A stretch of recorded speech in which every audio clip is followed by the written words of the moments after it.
to try to give it away free. What they do? He got smothered by the black hand. They beat him to death for giving away free electricity. Water free. So what do they got to do? They poison the water so they got to filter it out and clean it so you can drink it. That way you can't get free water. We see it. We see it. The gas. It was already there. They had the right to mine it and to earn something for that process. But they don't have the right to monopolize any of it because it was already here. Mother Earth gave us these things for our own sustenance, to take care and maintain us. She didn't give it to us to have 10 people rich while 10 billion be suffering. That's not fair. That's not equitable. And justice don't work that way. Might don't work that way. Perfect balance don't work that way. So we finna move in unison on a steady climb to the top. Tell everybody that you know, don't participate in the ignorance, the folly, and the foolishness. Don't fall for the divide and conquer. Show each other that brotherly love. Remember, the capital of this land was never Washington, D.C. The capital of this land was Philadelphia. And when the great melting pot allowed these people to come over here to get their drop of blood, so that they could have right, like everybody else, to entertain divine wisdom and divine love within the self without self-destructing, like Stephen Hawking, who was an example for y'all, a frame of reference. He had to have that. See, they was exploiting his psychology, his mindset. And this is what he was taught. This is why he always talked about he was an atheist. He wasn't an atheist because at the end, when they started opening up CERN, you watch what he said, he panicked because he knew what was coming. He wasn't no fool. But when they started firing like that, that left brain started firing like that, it short-circuited the right side in some cases. But in his case, it caused the whole brain to seize up. And because if he gets some love energy, he can ascend. If he gets some of that love energy in there, he can ascend. And that's what they didn't want. So he was self-sacrificing to make sure that we know what's what. So I'm going to cut this one short. I'm going to come back on probably later on today, give y'all some more information. I want to go visit a couple of my friends. So I'm going to make some moves from here, and I'm out. Keep your head up. Stay united. Stay fearless and strong. We are one nation. Keep it moving.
Got some land, he could use it for free. Told Kanye that. What's my man name? Young Thug? Thug, right, yeah. Thug, yeah. Right? Then you got somebody put on the building in Florida, say yay is right. Somebody put on the building. It was on the building, dog. You know the ticker at the top of the building? It was on the ticker at the top of the building, and it was saying yay is right. Wow. Wow. Who would have ever thought? I mean, I don't know. I do kind of identify with, now I don't identify with him, but I see some of the I understand Ye. I'll put it like that. I understand his thought process. just for being like a black sheep, thinking differently. Not I wouldn't even call myself a black sheep, just thinking differently my whole life. So it's like I don't want to call him the Messiah, but he's really like leading the rush almost in a sense. And yay, as I walk through the valley of the shadow of death, motherfucker. Right. So does that piggyback on the whole Trump thing, the trumpets, the final trumpets singing off, Trump Pence, you know what I'm saying? That was one little connection I had made a while back. Like Trump and Pence was like the final ringing to let us know that this was the end of their little reign. And then so you connected that to that, and then Ye being connected to Trump as tightly as he was, it's just like putting the pieces of the puzzle together for me. It's just crazy. So for the women that want to do rituals, they should be calling back the sweet waters of Oshun. That's the love energy. In order for the love energy to come back, all that dirty dirt shit got to get cleaned up. The last major conjure to close is the Haitian conjure, and it's in the process. Mm.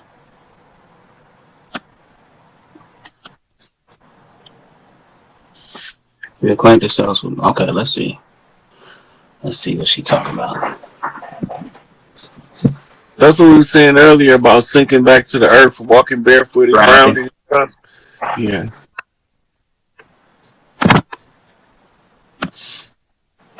Okay, Horace Brother mentioned how Europe came to find Americas for the yay. What are some of its original uses using the plant cocaine is from? Okay, for the yay. Oh, yayo. Okay. What are some of its original uses using the plant cocaine is from? They used to use it for pain reliever. They used to use it. They used to make tea out of the leaves. They never used to use the concentrate. Cocaine is a concentrate. Mm-hmm. Right? So it had an effect like caffeine, except stronger. That's a good question, Reynolds. Throw that in the question box for me so I can pin it. But he said all the black nobility, the dirty morals. Actually, I just mentioned it. 100%. 100%. Okay. So is it for me? It feels like it's really time. Like even with Doug telling Ye, like I got 100 acres of land that you can use. So it is time for us to try that rebuild, almost like another Black Wall Street, or just are we getting back to nature with this one? Listen, the Black Wall Street was everywhere. It wasn't just Tulsa, Oklahoma. We had communities that we set up after we left the Gullah Wars. When we was going back into the land, they had declared the land abandoned under the salvage rights so they can use squatters' rights to colonize. So when we was going back, we had everywhere we went, we generate the sweetest source of wealth on earth. Gold, if we wasn't on earth, gold wouldn't be here. Platinum wouldn't be here. As the side effects of very specific star seeds walking the earth. The side effect is the earth produces in its anatomy chemical signature identifying the strain of being on the earth. Because I mean it makes sense because Earth is just a larger expression of us. So I mean we got all those chemicals and minerals in our body. Mm-hmm. Okay, here's a good one. Can you expound on the matriarchal call and the shift back into a matriarchal societal structure in the higher timeline? So the call of the matriarch is spiritual. If you see now, there's the women is finding where they comfortable. They move in locations to going back to places they used to live in past lives where when the energy shifts, they automatically know where they need to be. And they start making arrangements to be in that location. They answering the call. All of the mothers is telepathically linked, but they don't know it yet.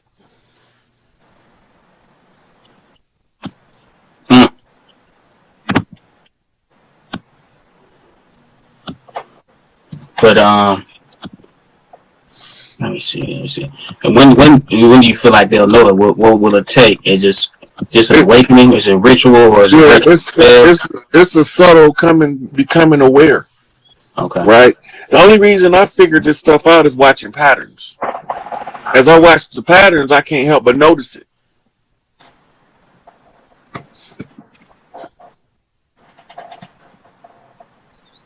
They took it on themselves to write these contracts and laws. That's why they use $5 Indians to sign the contract, because we wasn't signing that shit. They brought them over here to specifically say they Indians and declare them chiefs by presidential order so they can sign a treaty. We ain't signing no treaties with them motherfuckers. It's funny, like looking back on. I was just watching. If you haven't checked out, it's UB News TV. He does great work and research and talks about the lodges. And the other day he did, he talks about the bootleg. But the other day he did one on Noble Drew Ali and just kind of breaking down his beginnings, where he really came from, his pilgrimages to Mecca, and how they basically coined him, or not coined him, but donned him a prophet. And then he came back over here and essentially convinced all these people, these natives that were here in America, that they were from Morocco, or had them playing like they were from Morocco when they would get in trouble. So it's very informative, like just seeing the other side of what you've read in books, just going a little deeper. But yeah, Noble Drew, I've heard you speak on him, and from what I understand, you've always spoke highly of him. But is there other side? Was there a sinister side or reason behind him starting what he started here in America with the Moorish? What he started is not what you see. Okay. It changed. Okay. He had set the Moorish Science Temple up in the beginning to be able to send them grand sheiks to get our people out of their system, because they understood the relationship with the contracts that had nothing to do with us. But one of the clerks went behind his back and signed contracts with the same motherfuckers we was trying to get away from. And the reason you know this is because on the back of your nationality card, it say clear as day, the holder of this card is a U.S. citizen. How you gonna be a free Moorish national and a U.S. citizen? It's not possible. It's a blatant contradiction in your face. Right.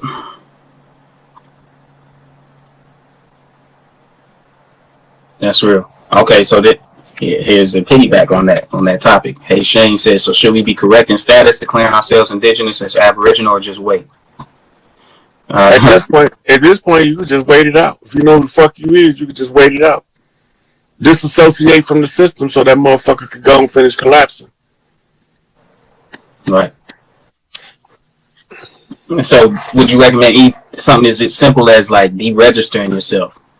Like just killing the contracts that you have out there, even though their contract ended. A lot of people You abandon the contract for fraud. Just abandon it. You abandon the contract because if you know there's a fraud there and you're still trying to meet the terms of the contract, you party to the fraud, which incriminates you in the court of law.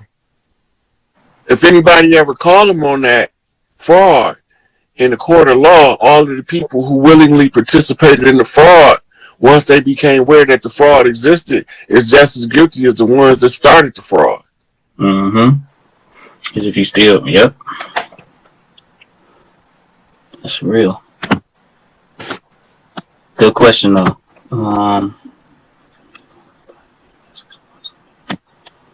Yeah, I would say you need to tap in more, but we'll see what Rod got to say.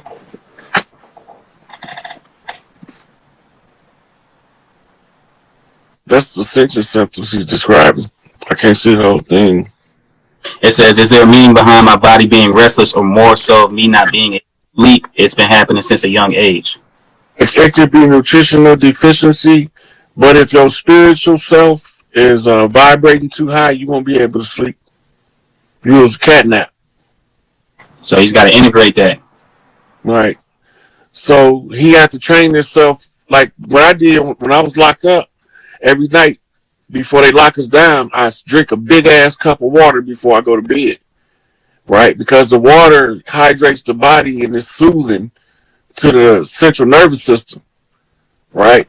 And then I lay down and within no time I'm out. So then I begin to keep doing it till I train myself. When I ain't tired, when I need to get some sleep and I ain't tired, I can still go drink a big cup of water and go straight to sleep. I can do it now. Mm. That's how, instead of letting somebody else condition you, you learn how to condition yourself. That's real. And I know for me, if you just like, well, he said he can't get no sleep, but I know when I wake up in the middle of the night at a certain time, I normally just sit down and I'll try to sit down and meditate. That normally means I'm supposed to be getting a message, especially if it's in like the heat of the middle of the night. And then I'll be peeing all night. But that's why I did it. Another reason why I done it too, because I needed to train myself to hold my pee all night. Mm. Oh, dang. I ain't seen this. Probably because I never registered to vote. She said, why did Millen notice it stating years we voted or not? Look, all of those is adhesion contracts. You fill that shit out, you making an agreement with them to participate.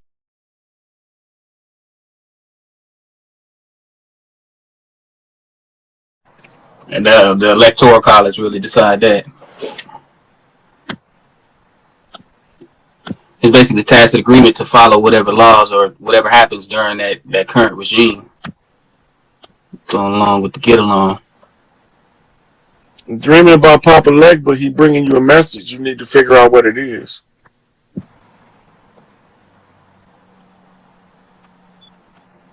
Okay, there we go. Was Enlil and Inky here before us, or we came from them? The Earthborn was already people here when the Anunnaki came, right? And when they came, they integrated with the people that was already here and formed a hybrid, an Anunnaki human hybrid. That's what we are in modern times, right?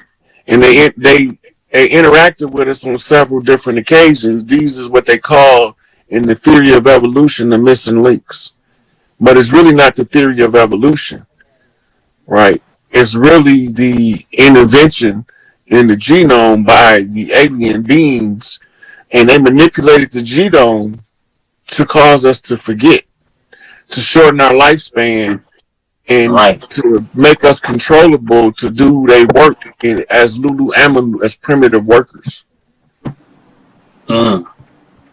And then some of the ones that was in the Anunnaki royal house that wasn't working in the mines didn't agree with that shit.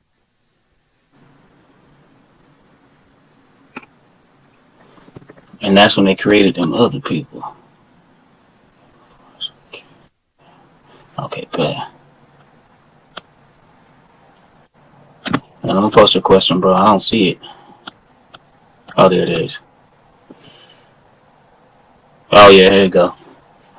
It kind of went over this earlier a little bit. Yeah, Jacob is Yakub. The last name Jacob's just supposed to be Hebrew. Jacob is the Hebrew name. Mm-hmm. It means supplanter, underminer. When they gave us these names, when they came over here, they was tagging our bloodlines. Some of them wasn't our names.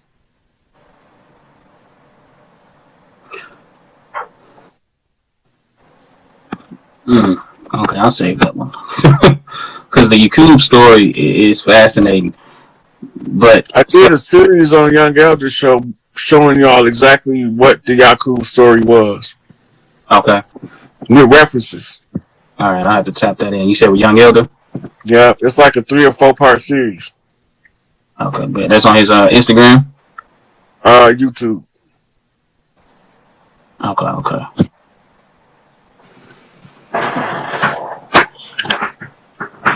If your family said they're Cherokee, how do you really find out that you're from the land? Or if, I don't know where that question just went. It just disappeared on its own. Or if they're of the invaders. I think she might have dipped out. So it took her question. So I'll just put that back. I had a dream about him. Oh, okay. She said she had a dream about you. Can you explain what you're telling her or what they're telling me to tell him or tell me? Like, what's the communication? She had a dream about you. You don't translate dreams like that. That's enough information. Aaron, you got to hear the dream circumstances, the surroundings. Then I got to know a bunch of questions go with that. Yeah, colors, all of that. The black Masons, maybe it don't matter, but I'll put it up there. The black it depends. Okay, so all of the lodges has been infiltrated. So you have to judge them by an individual that you know. You can't judge the whole lodge because you got good motherfuckers in the lodge and you got dirty motherfuckers in the lodge, and all of them been infiltrated and compromised. Every single lodge. Kind of like the NOI back then with Malcolm X. It's a lot of dream questions. You must not have did a dream live in a minute. The Liberia project took a lot of us over to Africa, to Liberia, and many of us ended up in Ghana. Most of us don't know that. So a lot of us was under believing that slave narrative when the first back to Africa movement was called the Liberia movement, right? It was a lot of us that went to Ghana as well. Not just Ghana, the whole Gold Coast, Côte d'Ivoire, and Western South Africa as well.